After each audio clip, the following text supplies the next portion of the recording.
Woman reserves. A gentlewoman from Pennsylvania is recognized. Mr. Speaker, I thank the gentlewoman from Indiana for yielding the customary 30 minutes. Mr. Speaker, with the two bills under consideration in today's rule, we have a striking example of the best and worst that this chamber can produce. The first bill reauthorizes the Federal Aviation Administration for another 5 years. That bill is the product of bipartisan negotiations between the members of the Transportation and Infrastructure Committee.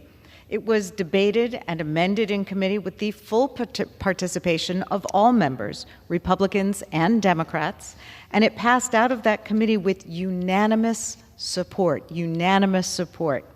So this FAA bill is an example of how the legislative process can and should work when members of Congress seek results and are willing to work together to address the interests of the American people. The other bill in today's rule could not be more different.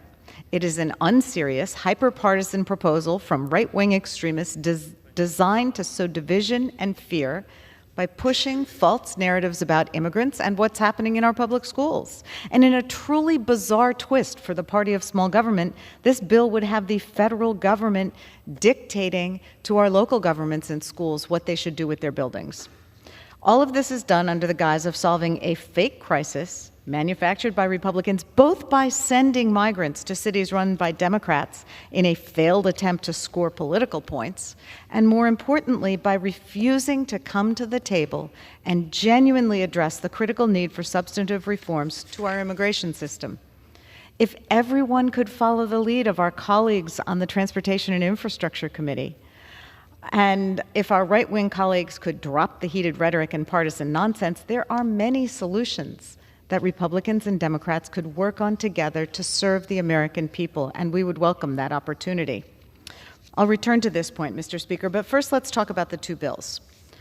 H.R. 3935, the Securing Growth and Robust Leadership in American Aviation Act, will reauthorize the FAA for 5 years and make a variety of much-needed improvements to the laws governing aviation in the United States. I'm encouraged by many of the policy wins that Democrats achieved in this bill, including policies to increase funding for airport infrastructure, increase the scope of projects eligible for funding, hire more air traffic controllers, and grow the talent pipeline for hiring and training the next generation of pilots, mechanics, and aviation manufacturing workers. This bill also takes some much-needed steps to improve the passenger experience. The bill requires airlines to reimburse passengers for hotel and meal costs when their flight is canceled or significantly delayed. It requires airlines to allow families to sit together, and requires airlines to make accommodations for passengers traveling with wheelchairs or other assistive devices, and to compensate those travelers if their property is damaged by the airline.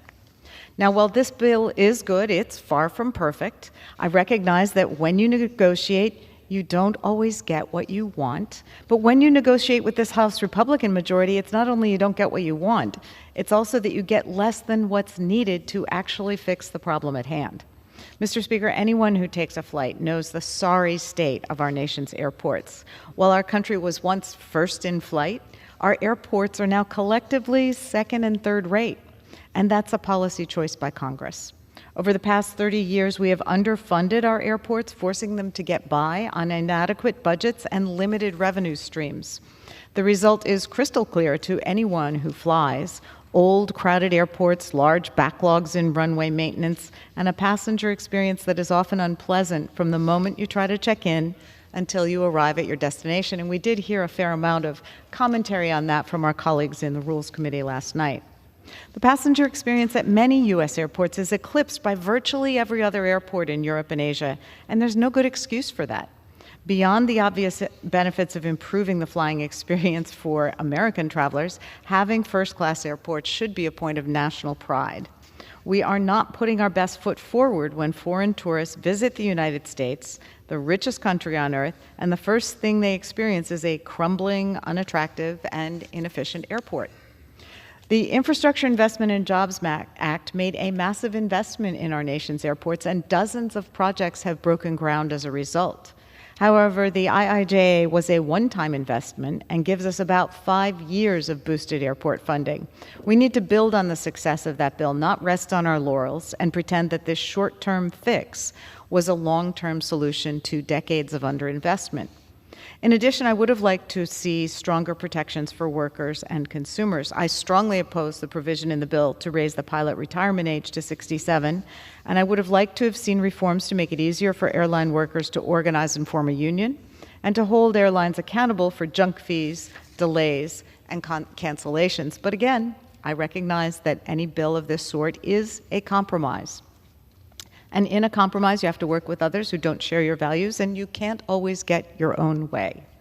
And it's important to pass this bill in a timely way so that we are able to maintain and improve our aviation functions without a lapse.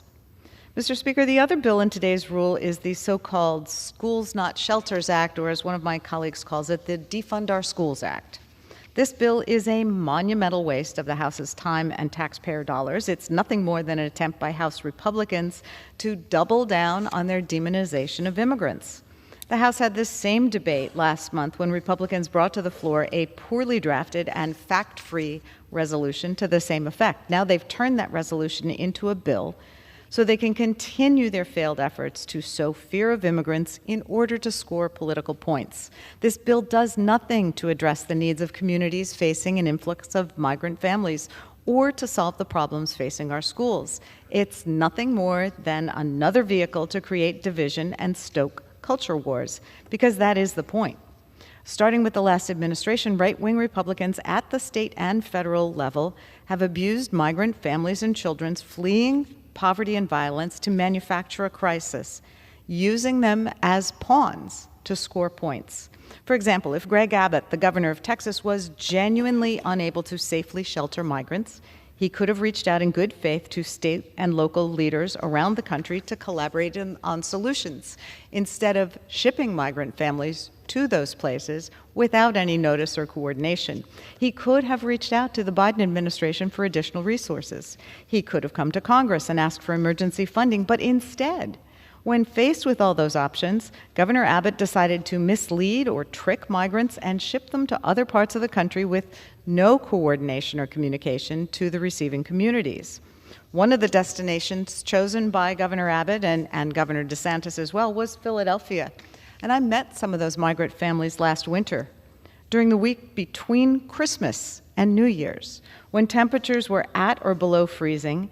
They sent buses of families and children to Philadelphia. These families arrived in T-shirts and sandals, no jackets, no gloves. They were dropped off on the street, 6 a.m., middle of the night. If not for the mercy and decency of our city officials and charities and churches and advocates, those poor souls would have been left on the street in the middle of winter. These are human beings. These are families with children, people escaping horrors that apparently our colleagues can't even imagine. I still struggle to process the willingness of those Republican governors to harm people and the willingness of our colleagues to enable them. And while those Republican governors thought that everyone shared their contempt and disregard for the humanity of these families, they were dead wrong. All over the country, the cities that received these migrants did so with open arms and worked in unison with their faith communities, with volunteers, with advocates, to find solutions rather than inflict further harm. They refused to play this sick game. They welcomed the migrants with compassion. I continue to be inspired by the fundamental decency and kindness of the Americans who mobilized to help migrants coming to our shores, yearning to breathe free, as we have throughout our American history. We're the country we are today because of the innumerable contributions of immigrants from all over the world. So instead of debating right-wing messaging bills to posture for Republicans' extremist base, we should be using our time to pass a clear, legal, and efficient path to work, residency, and citizenship. We need to pass the American Dream and Promise Act again to provide all dreamers with a pathway to citizenship. But our colleagues are not offering solutions to our immigration challenges. They're just offering complaints. They don't have a single serious proposal for how we can address the needs of our immigration system. And it's particularly galling that they have tried to reframe their active mistreatment of migrant families as a threat to public school children, calling to defund public schools in retaliation against local governments for addressing the mess that Governor Abbott created. As my colleague Mr. Neguse pointed out in the Rules Committee hearing last night, the House majority has made clear its priorities, pushing unserious bills like this anti-immigrant bill while failing to address the actual issues facing our public schools, including teacher pay, student achievement gaps, gun violence, and hunger, daily hunger for school children. Later this week, when Republicans host their press conference to celebrate passage of this bill, all these problems will still exist. I look forward to passage of the FAA reauthorization later this week, and I reserve the remainder of my time. The gentlewoman reserves. The gentlewoman from